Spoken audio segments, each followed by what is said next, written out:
In terms of research, Marinka models and takes advantage of the network structure of biological systems. And today she's going to talk about relational representation learning, a new approach in computational biology. Thank you so much for coming. Oh, great. Thank you so much for the introduction, Manfred. Okay.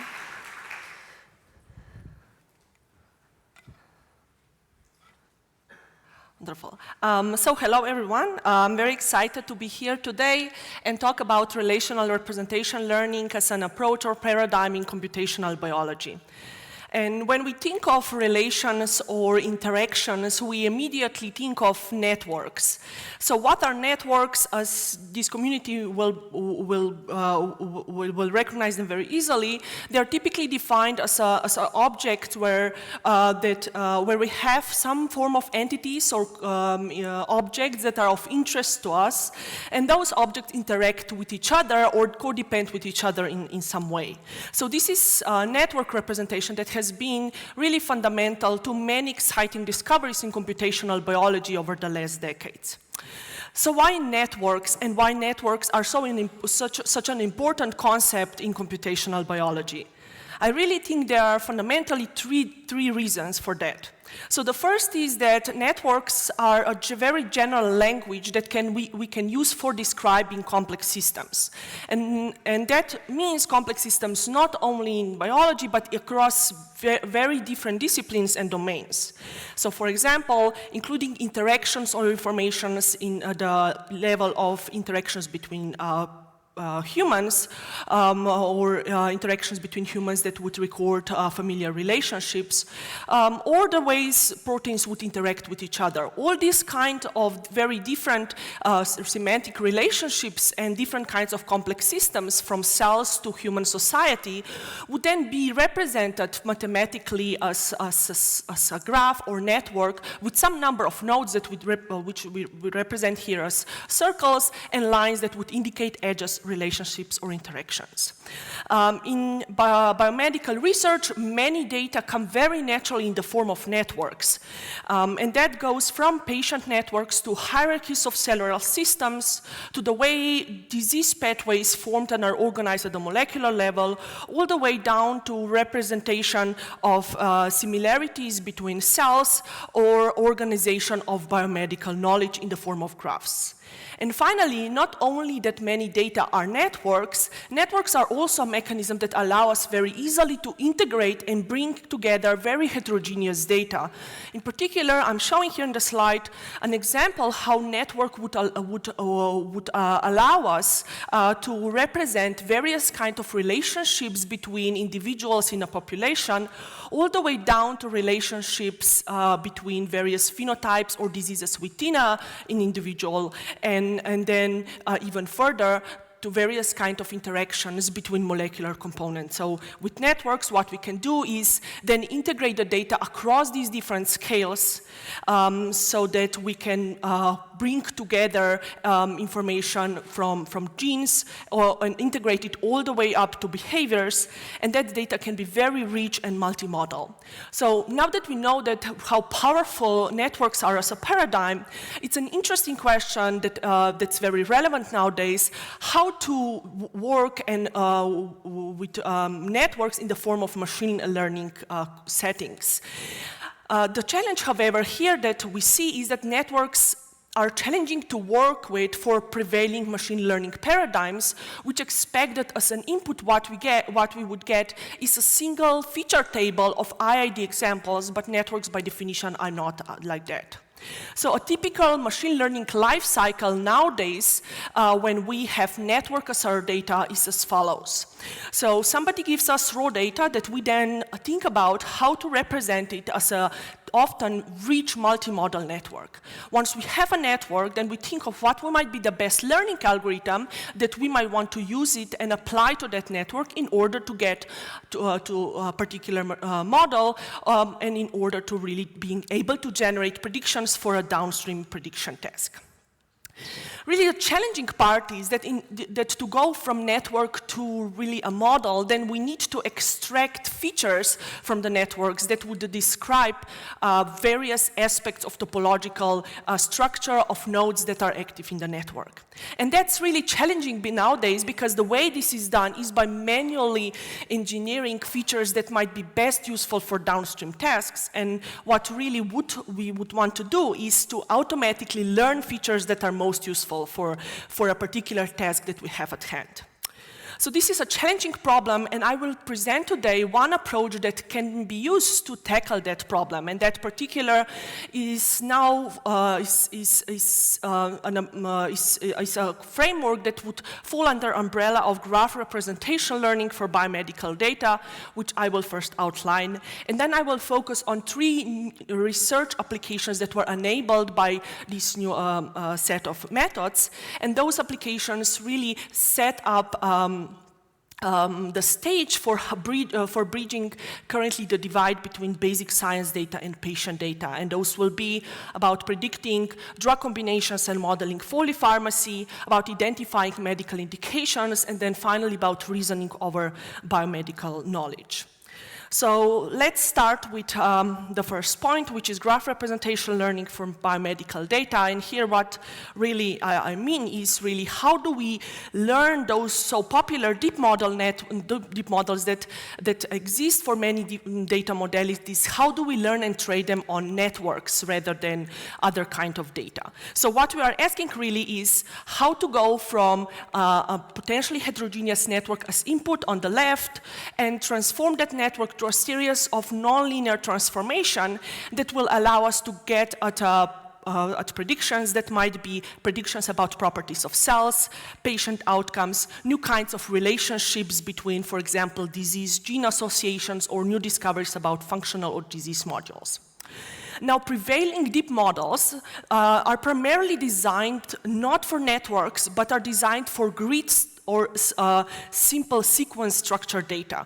So here what I have in mind is 2 classes of models, the first being a class that would follow under convolutional neural networks that are designed for fixed size images or grids where you can think of as every pixel being represented by a node, and those pixels are connected by edges based on the structure of an image. So this gives us this regular grid.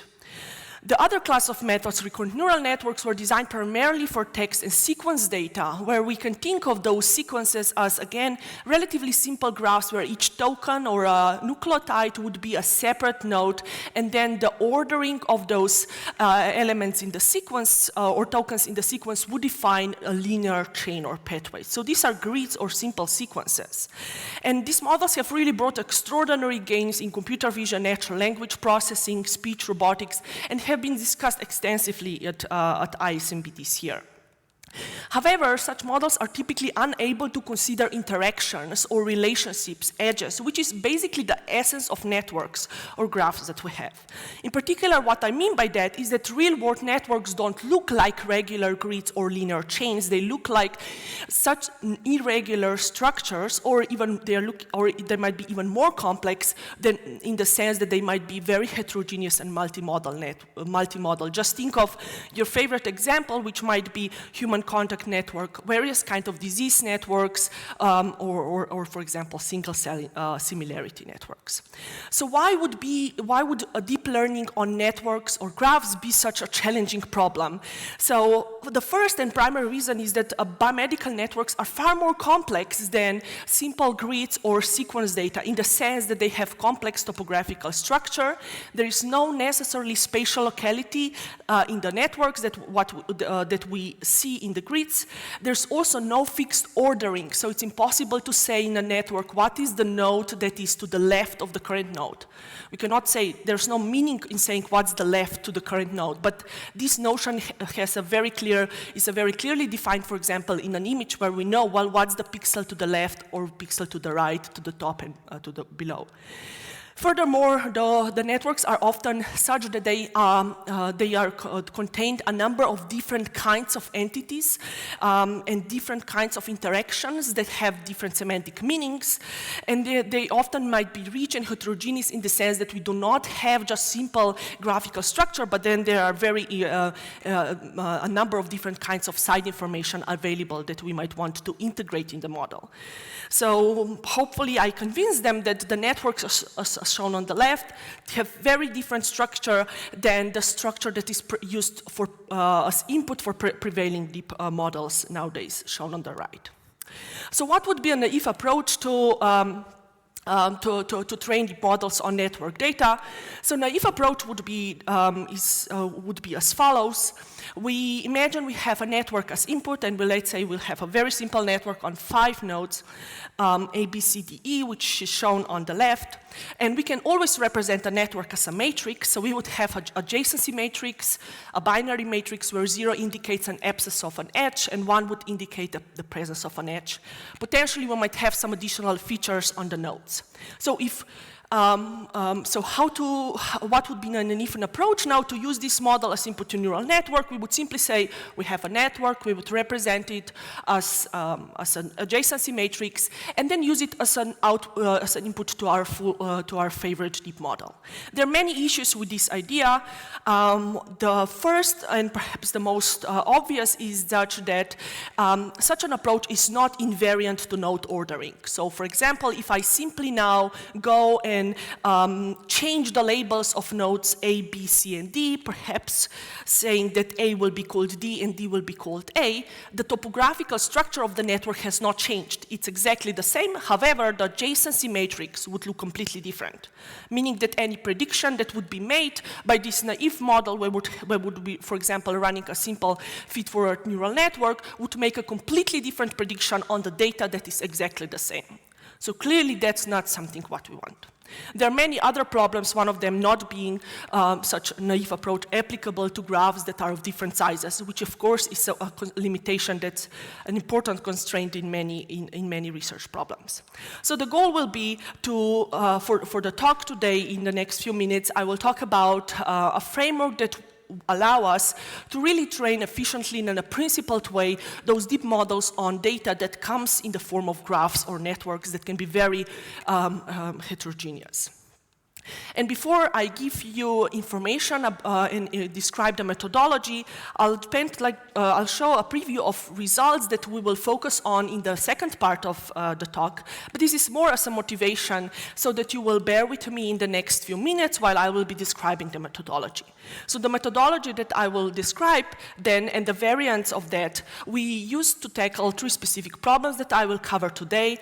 The first being that of predicting safety and side effects of combinations of drugs that has also led to interesting follow-up research and some clinical validations.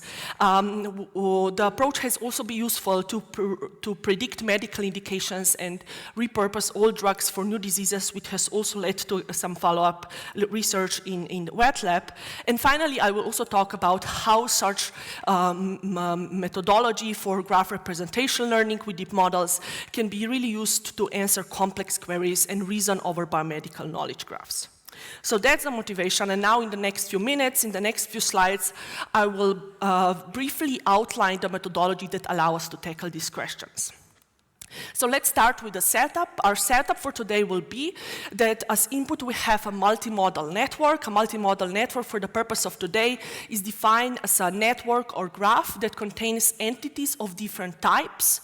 Each type of entity is called a different mode, and those entities are related by edges of different types. So here in particular, we might have entities of 2 different types, so we'll have 2 different modes, and then different kinds of interactions that can exist between nodes within mode number 1, nodes within mode number 2, and across those nodes. So these interactions might have labels, for example, R1, R2, or 3, which would be different edge types. So this is a general abstract setting that we'll be working with. So we'll take such a network as input, and then what we need to do now is to define some notion of convolution operators that are able to really operate on such network representation. And the approach has two main steps or components that you might be quite familiar with if you worked with other types of representation learning algorithms that we typically frame in the form of encoder and decoder. And the encoder, which is the first one, is the first component that takes as input our multimodal network from the previous slide. And what it will learn a node embedding for every node in our network. So really at the technical core of such methodology is this notion of embedding nodes in some low-dimensional compact embedding space such that the geometry of that space is optimized to reflect topological structure of the graph on the input. What this means is that if we have a network on the left as our input and there's a particular node V, what we need to learn is some mapping function F that will take that node and it will map it to the D-dimensional feature vector or embedding in such a way that if two nodes have similar topological structure or are similar in the network or graph point of view, they will be embedded closely together in that compact embedding space on the right. So really the question then becomes, how do we learn and specify such mapping function F? And the way we will do that today is that we will learn how to generate embeddings by exploring local network neighborhoods around every node separated by different kinds of edges. So this has two main steps. In the first will be that for a given node, say node V in the center of the left part of the slide, we look at what is its neighborhood in the network, and this will define us a node computation graph.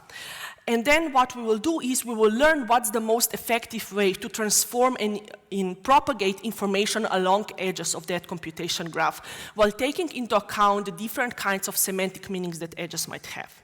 So an example is to look at, the first order neighborhood of node C, which is there on the left part.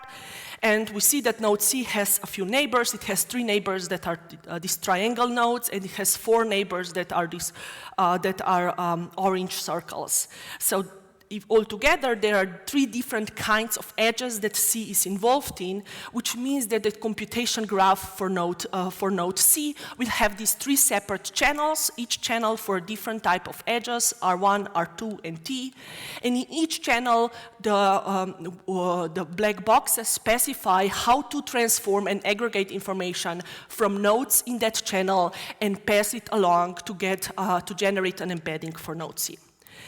And such computation graph is defined for every node in the network. So every node defines a unique computation graph based on its local structure. What I showed in the previous slide is really those computation graphs for first order neighbors, which are immediate neighbors of nodes.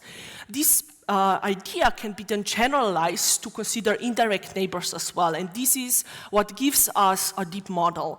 So the model can be of arbitrary depth, and nodes at each layer have embeddings at layer 0 as defined as initial node input features, and this effectively means that the model with k layers is able to learn what is the best way to convolve information across k-th order neighborhood of every node, meaning that an embedding of a node in a deep model with k layers will depend on the structure of the k-hop neighborhood around that node.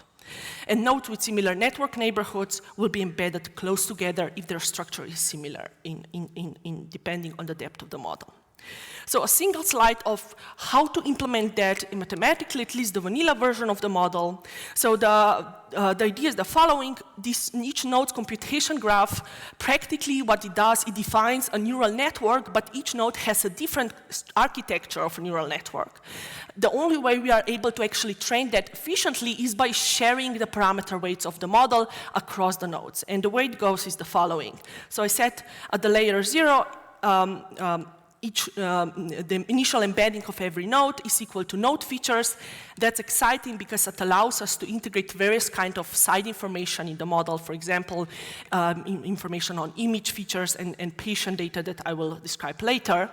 And then in each layer of our computation, we apply the following formula, and this formula tells us that in order to get an embedding for node V at layer K, we need to do the transformation on the left side of the equation. So what we will do is we go through all possible types of edges. For each type of edge, we look at what are the neighbors of node V according to that edge type. We take the embeddings of those neighbors and aggregate them according to a weight matrix W. Oh, sorry.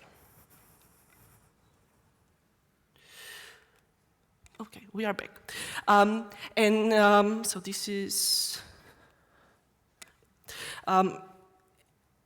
So this is, this part of the equation, and we combine that with embedding of node V from the previous layer, non-linearly transform everything through the sigma function, and that gives us the embedding for node V at layer K. Now, this is repeated multiple times until we get the embedding at the final layer of transformation, which we call Z sub W. So the parameters that are here, those W matrices that we need to learn through the process of training using stochastic gradient descent. If you are wondering what are those C parameters here, these are normalization constants that sometimes are fixed, but nowadays mostly we are using attention mechanisms for that. So that's the encoder component of the model. What it does, it takes a multimodal network as input. It will generate a d-dimensional feature vector for every node in the network. In the decoder phase, what we do is we leverage that embedding space that we have just generated and learned in order to make useful predictions. And we can use different kinds of decoders, but for this talk, I will describe one particular type of decoders that is quite useful, and that's the decoder where the goal is to take an embedding or those feature representations for two nodes and predict whether the nodes represented by those embeddings are linked together and how likely it is that they will interact together. So this is often called heterogeneous edge decoder. So the reason is that it decodes edges and it operates over such heterogeneous networks. So we start on the left, and as input on the left are our embeddings, which we have just learned how to get those through the encoder process. So we have embeddings for two nodes, and then what we will do is define a simple factorized model. In the case of heterogeneous network, that is a tensor factorized model that will tell us what's the best way to combine those two embeddings to get a prediction for how likely it is that the two nodes C and S interact with each other through a relation or edge of type R1, R2, R3, and so on. If the network would not be heterogeneous, then a simply bilinear edge decoder might work quite well. And I'm happy to talk more about what are the different decoders that one can use. So these are then the predictions that one can use in the context of a particular problem that we would study. So very briefly, I outlined now the encoder, the decoder component of the model. You have seen that both components have some parameters that need to be optimized, and the way we train the model is typically by defining a loss function and then run stochastic gradient descent to really train those weight parameters. The loss function that one might use often depends on a specific domain knowledge that we have about the problem, and there are a number of loss functions that have really been popular in the field. So to recap this part of the talk, a few key new insights are the following. The approach that I described is a part of a relatively recent class of models known as graph neural networks or graph convolutional networks. it is able to generate powerful embeddings that often give us much better performance than many shallow embedding methods, such as methods based on matrix factorization, node-to-weak, and deep walk models. And what is perhaps most exciting to me here is that we can define and tackle new kinds of prediction problems. So this means that we can now apply deep learning much more broadly in computational biology, not only to medical images, not only to biological sequence data, but to any network or graph that you have in your models. So that's about the foundations of the methodology. Now in the second part of the talk, I'll really focus on these 3 specific research applications so that it will really be clear how such methodology can be useful to tackle concrete problems. And the first that I will focus on is how this methodology can help us predict safety and side effects of drug combinations. And this is known in the field as a problem related to polypharmacy, which is typically defined as a situation where patient take multiple drugs to treat complex or coexisting diseases. And statistics for the US tells us that around 46% of people over 65 years take more than 5 drugs at the same time, and it's not that uncommon to encounter patients with more than 20 drugs to treat some complex diseases. The challenge, however, with taking many drugs at the same time is that this really increases the likelihood of adverse and unwanted side effects for patients, which is a burden both for the healthcare system as well as for patients individually. So when I said unwanted side effects associated with drug combinations, what I mean here is the following. So here is a part of a table from the FDA adverse event reporting system, and the numbers are really just hypothetical numbers to explain the concepts here. Which has this following structure. We have information on what are the drugs that are on the market, and then what kinds of side effects patients report to experience while taking those drugs. So we see that when patients take red drug, 5% of those might develop some form of hepatitis, 10% of those might have increased heart rate. Now, that's all great. What is interesting here and what I want to highlight are two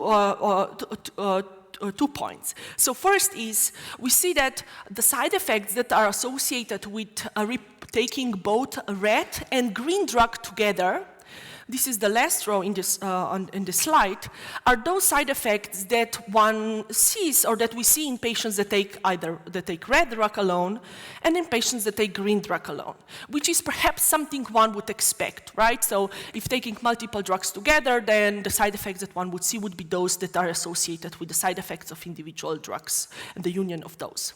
However, for patients, or in the case of orange and green drug, we see that there are some new kinds of side effects that have emerged that we do not see in patients that take only orange drug or that take only green drug. So what's going on here? So this is something that is of great interest, actually, and also of extreme importance to understand and model well, in particular to understand these kind of very unexpected interactions between drugs that we can see in the National Adverse Event Reporting System and actually in real patient population. So imagine we have the following system, just to make things a bit more clear from the previous slide. We have this, the system with 2 drugs, the red and blue drug. And when a patient takes only blue drug, that patient don't experience any side effect. Also, when takes only red drug, the patient does not experience any side effect. But when the patient takes red and blue pills together, all of a sudden those side effects emerged. And that's something that is unexpected. And our task here will be to have a model that will be able to predict how likely it is that a particular combination of drugs will lead to a particular type of side effect. So modeling polypharmacy computationally is very challenging, and there are a number of reasons why this is challenging, and let me mention 3 of those. First is certainly that there is a combinatorial explosion of possible drug combinations. Even for just combinations that involve 2 drugs, there are so many of them that it's very hard to test them experimentally. That's why computational methods are really important, have important role here. Second, the kind of effects that we are trying to capture are non-linear, non-additive effects. Exactly the situations where we see that the joint effect of a combination is different than what we would expect if there would not be any interaction between drugs. And finally, even though you might think of that as a big data problem, because we'll be working with the side effects reported for the entire US population, it really very quickly boils down to small data problem, because for every combination of drug, there is a relatively small subset of patients that take that combination of drugs, and even smaller percentage of those experience side effects. So the first thing we need to do is we need to be able to really model that problem computationally is we need a polypharmacy data set. So objective here was to capture molecular drug and patient data for all drugs prescribed in the US, and for that we teamed up with the US FDA to get access to the National Adverse Event Reporting System that give us information on what are known interactions and known what are side effects that we currently see in human population.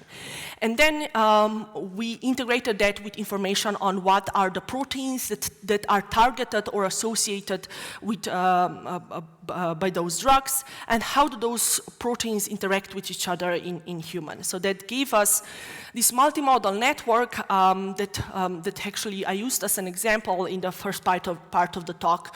When we have 2 types of nodes, these green triangles indicate drugs, then we have orange circles that indicate proteins, and a particular edge between 2 drug nodes indicate what is the side effect that is associated with taking both drugs together, but not either of them alone. So this means that an edge between a drug node C and M of type R1, where R1 might stand for gastrointestinal bleed side effect, would say that when patient takes C and M together, he will experience R1, and that cannot be attributed to taking C alone or M alone. Of course, there's a weight associated with those edges depending on what is really the proportion of patients that experience such side effect.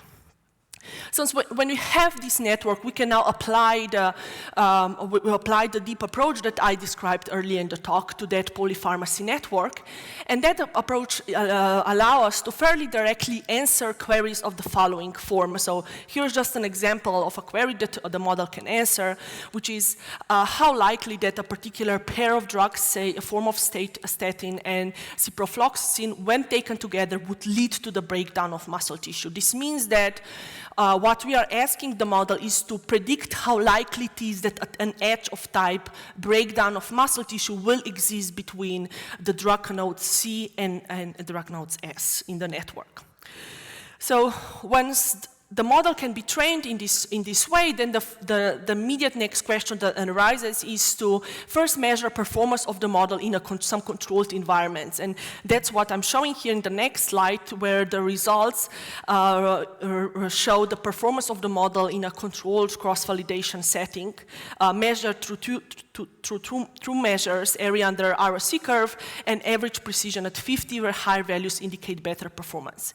And the reason why we did that is really to ask ourselves how useful it is to have such a model, and how important it is that we have all the components of the deep model that we have. In particular, if we would drop the graph encoder component of the model, then then the model would reduce to a potential tensor factorization model, which has worse performance.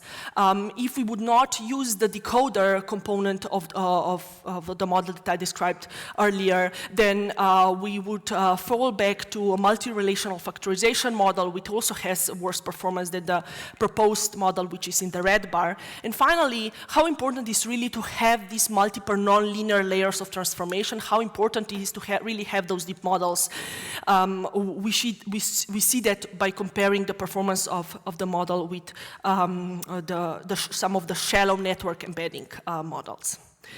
So the next question was how to move beyond cross-validation in these controlled environments. And the next experiment one can do still in silico is really to think about some retrospective form of the analysis, where we asked the model to make predictions for the data that the model has not yet seen and in a forward fashion. So we trained the model on data generated prior to 2012 and then asked how many predictions have been found and confirmed after 2012. And what I'm showing here is just top 10 predictions, and each prediction comes in the form of a pair of drugs and the kind of side effect that we see there. So for 5 out of those 10 predictions, we were able to find the direct evidence in the literature of patients that were on a specific combination of drugs and have experienced side effects. But there are, of course, some empty spaces here on the right that we can see. So what is that? Are these exciting predictions, or are there simply wrong predictions that the model made?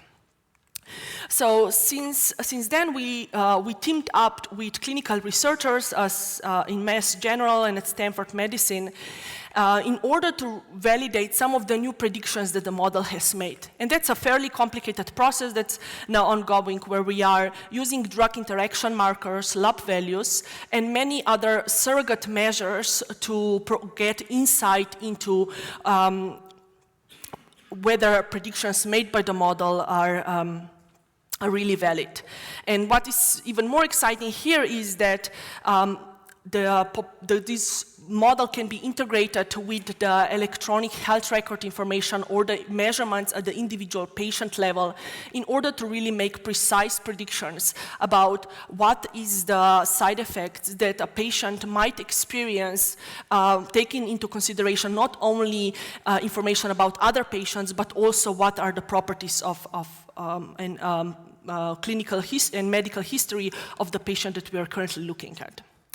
So at the high level, the key idea of that clinical validation that we are employing is based on causal analysis and in particular propensity score matching.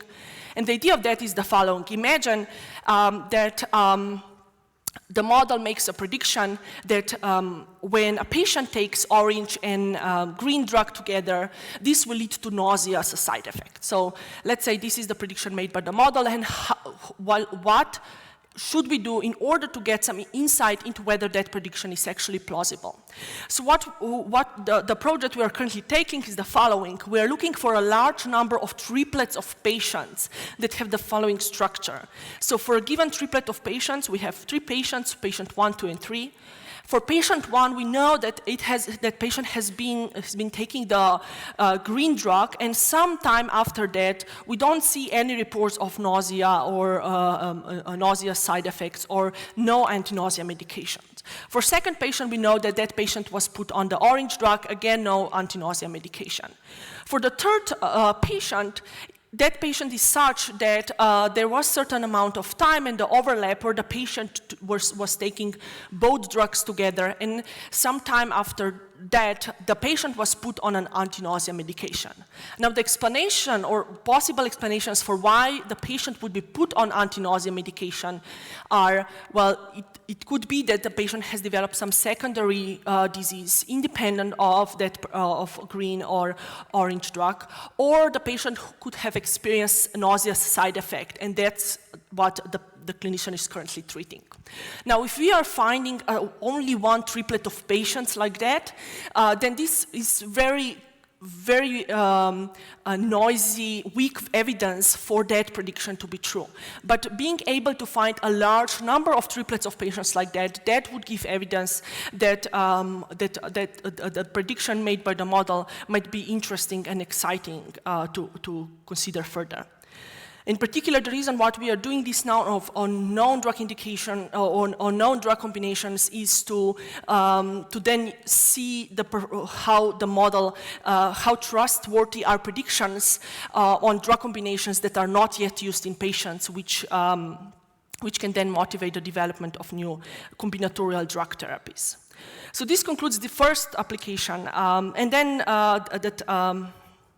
And then the second application that I will describe next is how to use graph representation learning in the context of repurposing old drugs for new diseases. And that is really a problem that has been studied very extensively in the literature, and there are a number of computational model methods that have been developed for this problem throughout years. And often it is defined as a prediction task where the goal is to find which diseases a drug or a potential molecule that's not yet approved as a drug, what are diseases that that molecule could treat or have some useful therapeutic effect on.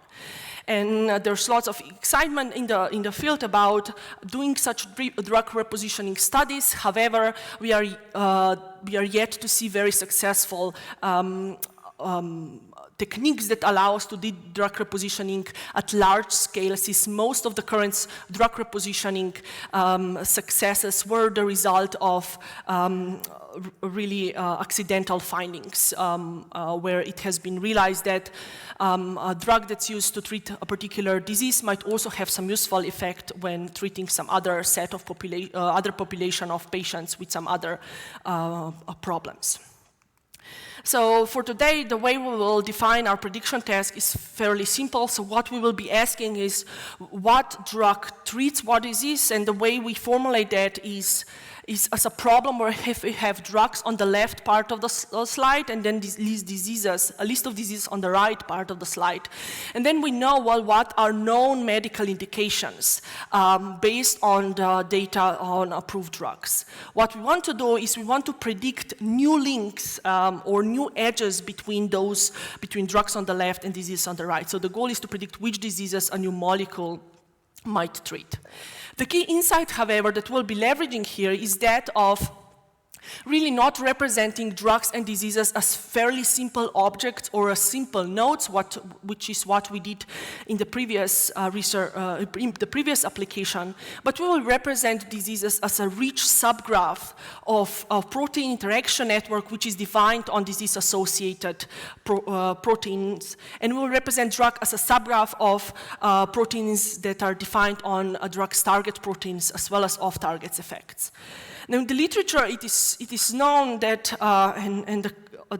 the way it's currently often phrased such problems is that a drug is likely to treat a disease if it's somewhat close to the disease in pharmacological space.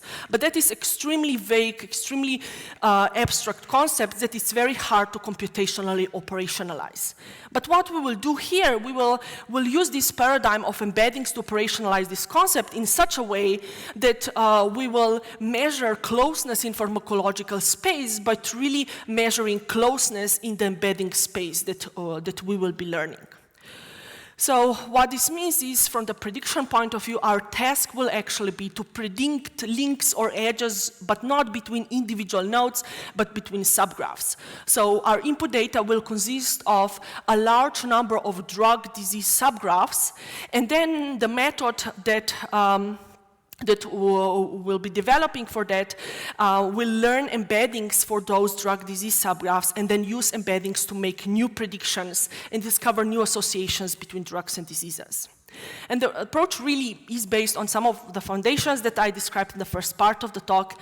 In particular, the idea is really to now learn what's the best way to pass those neural messages or embeddings from the hidden layer, but not only within the protein interaction network, but also going from this abstract representation of subgraphs down to the protein interaction network, along PPI edges in the protein interaction network, and then back to the subgraph nodes.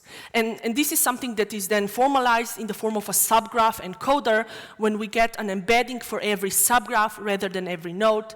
And then once those embeddings are obtained, the edge decoder combines them in such a way that the results give us predictions about new medical indications. So this approach, which we call sugar, we evaluate that in first and compare its performance against existing methods for medical indication problem.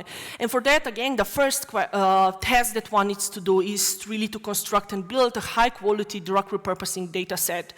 And in order to do that, we collaborated with Stanford Spark Translational Medicine Center to get good information on drug medical indications, information on drug protein and disease protein associations, and of course, the protein interaction network as well. Once such a network is constructed and we have those drug and disease subgraphs, we train the sugar model on the network to learn embeddings for subgraphs, and then with those embeddings obtain final predictions about drug-disease relationships. And once those predictions are obtained, we can validate and compare them to predictions obtained by other models.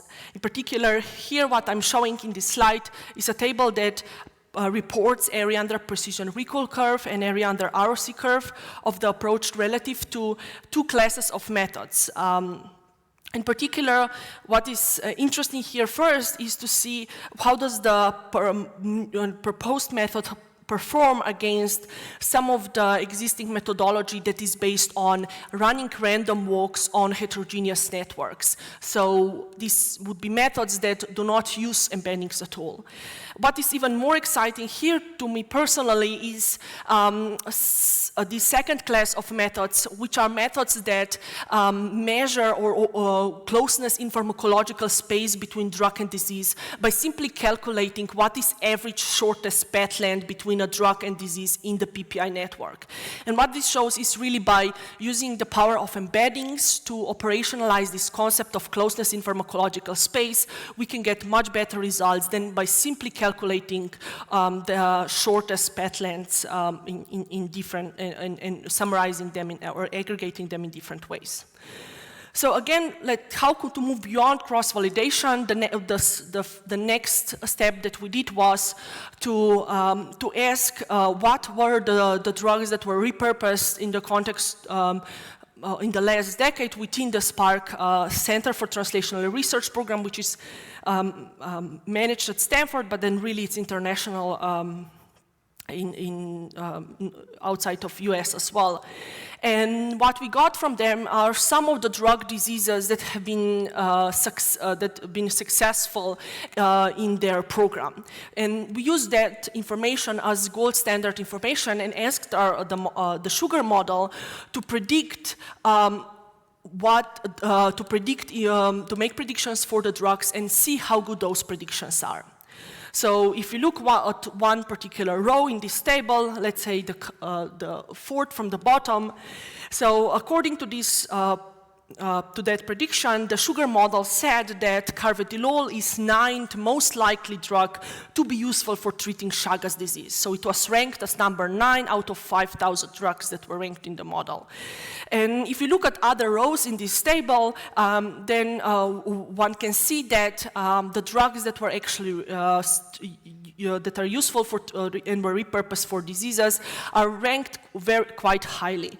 So that has led to some of exciting follow-up research that we now have in the context of prostate cancer at Stanford, where the goal is to identify what are those drug or repurposing opportunities for prostate cancer patients such that the incontinence as a side effect would be minimized, and schizophrenia, where the primary goal is to integrate really information about schizophrenia not only from the neck above but also from the neck below, and see if the ability then to integrate such information and represent it in multimodal networks and then learn over those networks could provide some exciting new findings regarding schizophrenia for which no good treatments currently exist.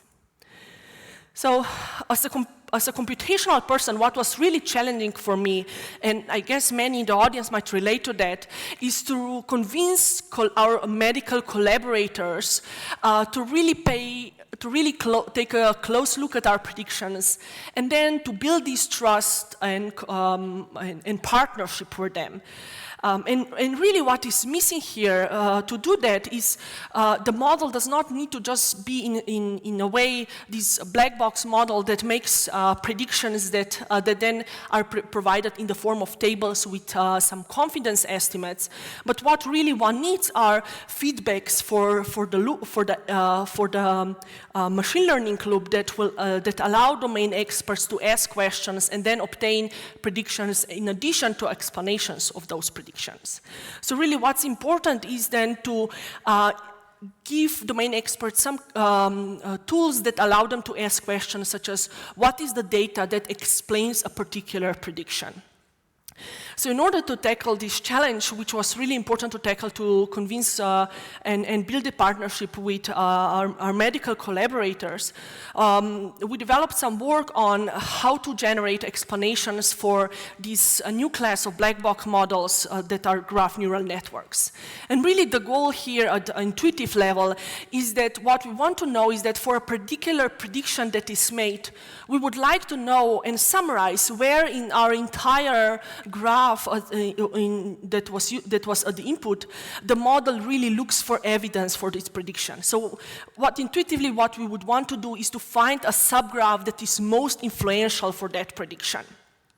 So how can we distill then this model in order to come up with some meaningful and manageable interpretation? So what I'm showing here at the bottom part of the slide is a hypothetical node classification task where the idea would be simply outside of the biological context would be to predict what is the next sport activity that a particular user might want to do. And once a prediction is made by the model, a natural question to ask by the user of that model would be, why did the model predict that the red user V would like to perform basketball? So what we would like to get as an explanation would be, well, to see that really if we look at some of the social interaction network of that user, we see that there are lots of that friends of user V like to play ball games. So that might really see and explain how that information has influenced user V to like to do or prefer basketball as well. Of course, in order to formalize that, what one needs to do is really to define a problem and then develop a technique that can, for a particular prediction made by a graph neural network model, be able to pinpoint and identify what is the small subgraph that is influential for the prediction. So let's start with the setup for this problem, and the setup will be that we are given a particular prediction, f of x, for a node or a particular link x. So that might be a label, say that protein has a particular function, or a prediction, say that drug is associated or will likely be to treat a disease. What we want to get as an output of that is, for that prediction, we want to get a small subgraph together potentially with small subset of node features that would really tell us how influential that subgraph is for prediction. And the approach that one can use for that is really based on counterfactual reasoning, where the idea is the following. If a particular node in the network, say node V, would be removed from the network, and that would completely change, or it would drastically change prediction made for our input X, then one would say that node V is a good counterfactual explanation for that prediction, because apparently the model really relies on the existence and information the node V can provide when making prediction about node X. So this idea then formalized in a proper way and analyzed theoretically resulted in the model that we call GNN explainer. And here what I'm showing is just a simple use of the model where a domain expert can ask questions such as, in particular, why did you, the model, predict that this molecule will have a mutagenic effect on some gram-negative bacteria? And that's really for the prediction that is for the prediction that, that the model made about the molecular graph shown on the left as the input. And if the domain expert poses this question, then the explainer will highlight, well, this is the part of the graphical structure that is then used most influential for the particular prediction. And it turns out that the part that is highlighted in the first row, we see that it corresponds to the aromatic ring and also chemical groups that are really known to be important for predicting mutagenic effects. And finally, and that is very short and very quick, I will mention how such new approaches allow us to answer very complex queries on biomedical knowledge graphs. And here what I mean by knowledge graphs are really this a mechanism or a formulation that allow us to represent various outputs of biomedical research in a joint unified framework. And we can get very complex knowledge graphs, which would be those multimodal heterogeneous networks such as shown here in the slide. Once we have such graphs, then one would like to use them and leverage them to learn and reason over those graphs, and do that in such a way that we can make predictions beyond simple link prediction, such as what we have tackled earlier in the talk, when we were predicting relationships between drugs and diseases, and really be able to answer more complex logical queries, such as how to predict what are the drugs that might target proteins that in turn are associated with some diseases. So that's much more complex query that is of interest to domain experts, but is also much greater value because it's more actionable. So this is a challenging problem from the primarily because of a huge combinatorial explosion and massive enumerations that one can need to do. However, by using embeddings, we were able to tackle this problem in such a way to reduce the exponential complexity that one would need to do to answer complex queries that consists and involve more than a pair of nodes and might be much, much larger, and have a methodology that can answer such logical queries in a time that is linear in complexity rather than exponential. And this has really opened up some very new kind of questions that we can ask, an ability to generate very actionable, very specific hypotheses for domain experts. So to conclude for today, I talked about graph convolutions or graph convolutional networks as an approach for automatic learning of meaningful network representations. And this really allows us to tackle different kinds of prediction texts of networks when we might want to predict properties of nodes, relationships between pairs of nodes, relationships between subgraphs, make predictions at the level of subgraphs or even at the level of entire graphs.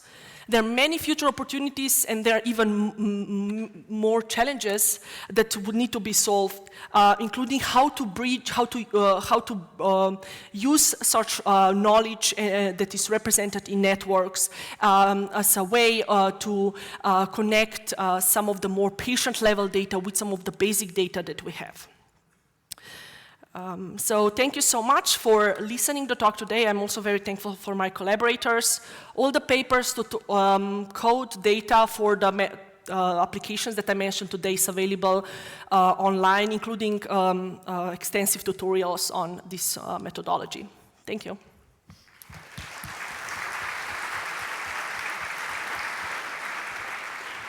All right. Thanks a lot for this exciting and very comprehensive talk. Thank you. I guess there are many questions. Were you first? Okay, thank you. It's a great talk. So in machine learning, there is also this standard techniques of embedding graphs in like Euclidean space or manifolds. I just wonder whether this hierarchical approach, what's the gain of this hierarchical approach compared to just manifold embedding?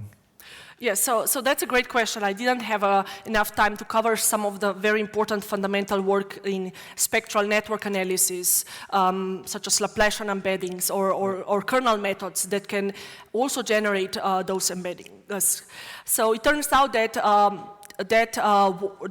methods based on spectral embedding methods and kernels are really fundamental to theoretically understand the power of this new embedding methodology.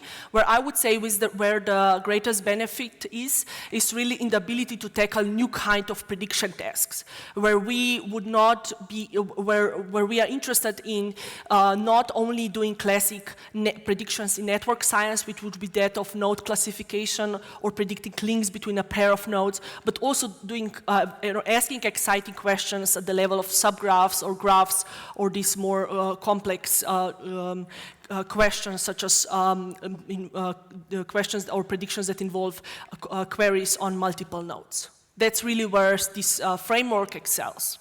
Thank you very much. Marinka, thank you for a very clear talk. I enjoyed it. Actually, I also want to ask a question about the link to kernel methods. So you know my lab has been working on this Weisfeller-Lehmann kernel for a long time. It shares this idea of aggregating neighborhood information iteratively, as the graph convolutional networks do.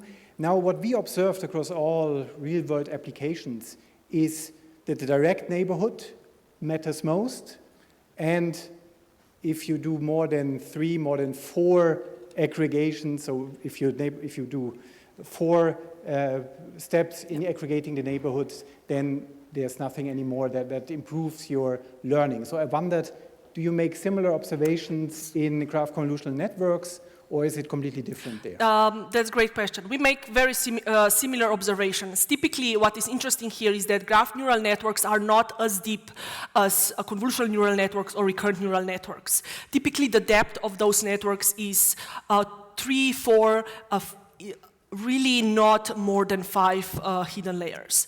So the way one can explain that in real-world applications is that real-world networks are small-world networks. So these are networks that have small diameter, meaning that in order to get from one part to completely other part of the network, one needs to perform at most 7, 8 hops, even for very large networks on billions of nodes. So this means that effectively one would not need networks with tens of hidden layers of transformation in order to propagate information from one part to completely other part of the network. So those networks are fairly shallow in that sense in comparison to some of the CNN models or recurrent models the way you observed, as your group has observed. And regarding the Weisfeller-Lehmann techniques, I think these are extremely instrumental methods that have been recently used. For example, at the ICLR conference, there's an interesting line of research published, really how to use those graph kernel methodology to understand theoretically what's the power of those embedding methods. Okay, it's very interesting. So we have the same phenomenon in real world then. Thank you. Yep. Hello, thank you for a really illuminating talk. I was just wondering, when you were talking about the predicting side effects in combination therapy, you said that you trained on FAIR's data pre-2012 and tested post-2012. Did you also do the same timestamp on the protein interaction data and the protein drug data? And do you expect doing it differently would make a big difference in prediction accuracy?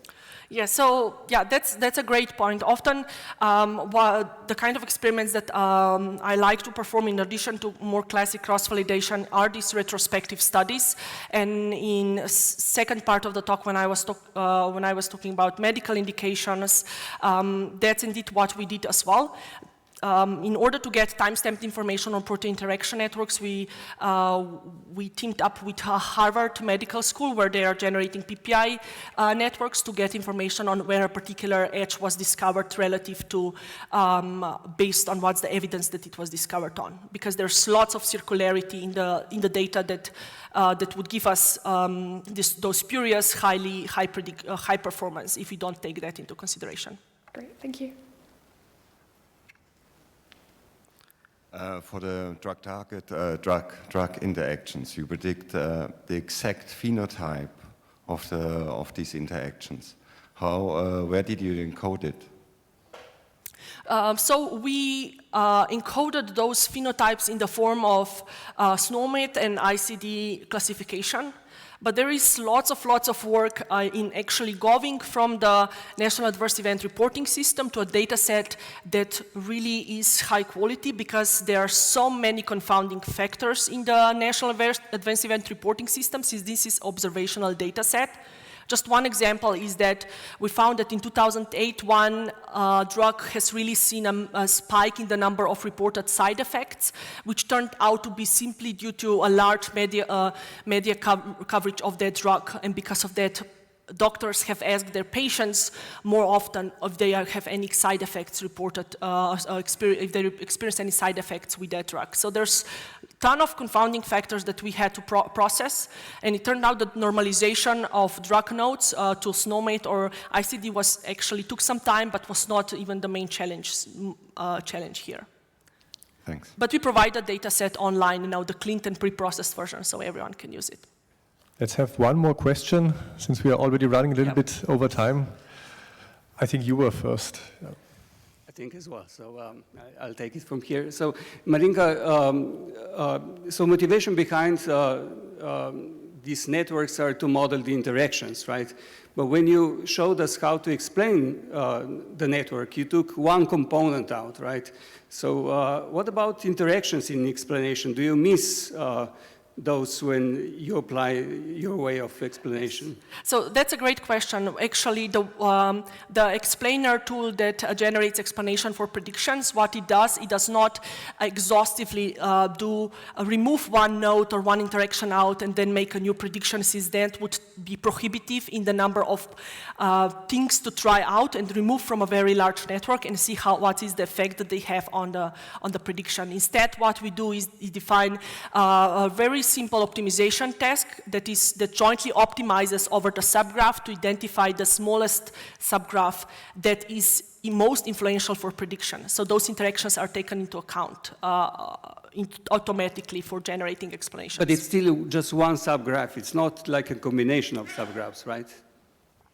It can be a combination of subgraphs as well, and we call them graph prototypes, and we have the paper on archive for that. Great. Let's thank Marinka again for the inspiring talk. Thank you.